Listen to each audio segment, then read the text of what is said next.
আজ পবিত্র হজ। সারা বিশ্ব থেকে সমবেত হওয়া লাখো হাজির কণ্ঠে লাব্বাইক আল্লাহুম্মা লাব্বাইক ধ্বনিতে মুখর আরাফাতের ময়দান। কাল সৌদি আরবে পবিত্র ঈদুল আজহা। লাব্বাইক আল্লাহুম্মা লাব্বাইক।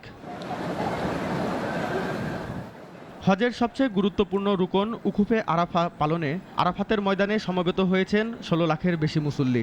ইবাদত, দোয়া ও আত্মসমর্পণের মধ্য দিয়ে কাটছে পবিত্র দিনটি। জিলহজ মাসের নবম দিনের ভোর থেকেই হাজিরা আরাফাতের ময়দানে উপস্থিত হতে শুরু করেন।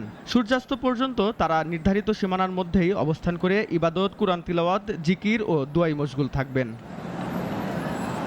ইসলামে উকুফে আরাফাকে হজের মূল রুকন হিসাবেও বিবেচনা করা হয়। দুপুরে হাজিদের উদ্দেশ্যে আরাফার খুতবা প্রদান করা হবে। এরপর হাজিরা সুন্নাহ অনুযায়ী জোহর ও আসরের নামাজ একসঙ্গে সংক্ষিপ্ত আকারে আদায় করবেন।